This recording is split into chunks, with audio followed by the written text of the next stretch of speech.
بل ایک حدیث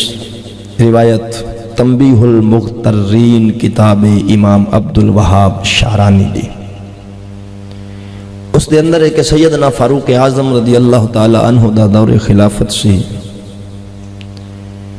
حضور دے صحابی حضرت حذیفہ بن یمان یہ تشریف لے آئے تے حضرت عمر پریشان بیٹھے سن، کسی پریشانی چ مبتلا سن۔ حضرت حذیفہ بن یمان نے عرض کیتے امیر المومنین تو سب پریشان کیوں ہو، کس وجہ تو پریشان ہو، کسی سوچ چ ڈوبے ہوئے ہو؟ تے حضرت عمر وقت دا بادشاہ تے پھر اونا دے نال دی بادشاہی کائنات چونا تو بعد نہ کوئی کر سکیا ہے نہ کر سکتا ہے،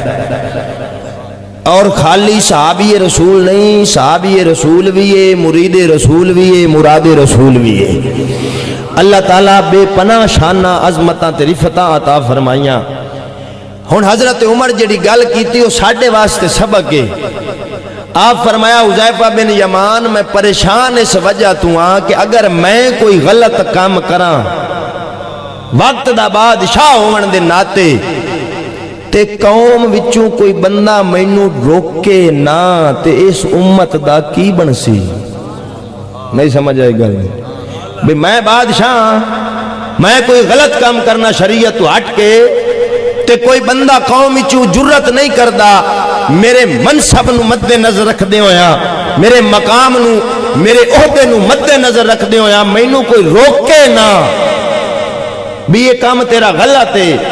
تے میں اے سوچدا پیاں بھی جدوں اے کیفیت بن جاسی اس امت دا کی بنسی؟ تے اگوں سنن والا بھی کوئی عام نہیں سی، وہ بھی حضور دا صحابی سی۔ حضرت حذیفہ بن یمان نے تلوار کڈ لئی تے کھڑے ہو گئے، فرمایا عمر کیوں گھابر گیا ہے، اسی تینوں روکاں گے، بولیں اسی تینوں روکاں گے۔ تلوار کڈ لی، فرمایا اگر روکیا نہ روکیا تے تلوار نال سیدھا کریں گے۔ فارحہ عمر، حضرت عمر کھریاں تائیں ٹھر گئے کہ واقعی میرے نبی دے غلاماں وچ ایسے لوگ موجود ہیں جڑے وقت دے حاکم نو بھی حق آکھن دی جرت رکھدے نے، وقت دے حاکم نو بھی حق آکھن دی جرت رکھ دین۔ حضرت عمر انہوں یہ نہیں آکھا تو کون ہونا گل کرنے والا، میں بادشاہ، پھڑو انہوں اندر کرو۔ وہ کو آج دا کو نواز شریف سی جڑا مزیداں دا سپیکر لا لوے، اے آج دے بے غیرت بے ضمیر ہوئے نا دن سانو اسی جو مرضی کریے، اسی کتے وانگ جو مرضی بھونکیے، جس مرضی مڈ ہڈی نو منہ ماریے، سانو کوئی روکے نہ۔ میں کہا یزید دا کام ہا، وہ آدھا ہی میں روکے کوئی نہ، پر حسین ابن علی دسے کہ حسین آل اولاد قربان کر دے سی پر مصطفیٰ دی شریعت آنچ نام۔ حضرت عمر فارحہ عمر کھریاں تے ٹھر گئے اور خوش ہوئے کہ واقعی میرے نبی دی امت ایسے لوگ موجود ہیں کہ جڑے بادشاہ نو بھی حق آکھن دی جرت رکھ دیں، حق آکھن دی۔ علامہ اقبال آدھا ہے ہزار خوف ہوں لیکن زباں ہو دل کی رفیق۔ اقبال بڑی گل کر گیا، اقبال لکایا گیا ہے، اقبال دسیا نہیں قوم نے، صرف فوٹو لایا ہی نہیں جی میں ساڑھے مولویاں بریلویاں آلہ حضرت دا نام لیا ہے نا تے آلہ حضرت وہ جو لکا لیا ہی نہیں، ایک ختم والا فتوہ یاد ہے باقی سارا پی پو گئے ہیں۔ ایمیں سیکولر طبقے علامہ اقبال دی فوٹو لائیے پر فکر اقبال لکائیے۔ اقبال آتا ہے ہزار خوف ہو لیکن زباں ہو دل کی رفیق، یہی رہا ہے ازل سے کلندروں کا طریق، یہی رہا ہے ازل سے کلندروں کا طریق۔ جڑا کلندر ہوندہ نا فقیر، او حق آکھن تو ڈردہ نہیں۔ میں چونکہ پیر صاحب تشریف فرمائیں میں نے کرسیوں نہ دیتی، میں لئی نہیں، تو سا میرے مزاج تو واقف ہو کہ حال رسول تھلے ہوئے میں اتے بواں، میں ادب دے خلاف سمجھنا۔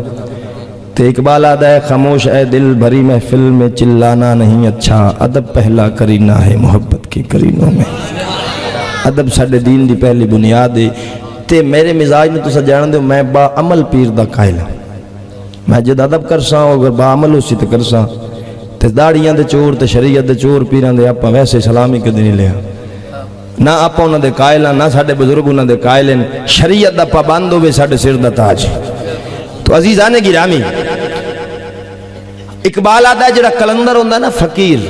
وہ حق آکھن تو ڈردہ آج کل کئی پیر میں ڈٹھن انہوں نے کہا یار تُسے کوئی حق گال کر چھوڑی کرو مریدہ نو یا کسی ہور نو او آدھن چھڑو جی اسی فقیر بندے ہیں ساڑھی کیڑی کسی نہ لڑائی آدھن کوئی نہ اسی فقیر ہیں جی ساڑھی کیڑی کسی نہ لڑائی میں کہا جی مولا علی تو بڑا کیڑا فقیر سی بولیں مولا علی تو بڑا کیڑا فقیر سی جدو مولا علی سرکار میدان خیبر سے گیا نا ہمارا آپ سینہ چوڑا کر کے آیا ہو سکیا میرا نام میری ماں مرحب رکھیا ہے تے حضرت علی اگو اے نہ ہی فرمایا بھی میں فقیر ہاں جی میری کیڑی کسی نہ لڑائی حضرت علی سینہ چوڑا کر کے فرمائے یہ تیری ماں تیرا نام مرحب رکھیا ہے نا تے میری ماں میرا نام حیدر کرار رکھیا ہے حیدر کرار دا مطلب ہے پلٹ کے حملہ کرنا لا ہزار خوف ہو لیکن زباں ہو دل کی رفیق یہی رہا ہے ازل سے کلندروں کا طریق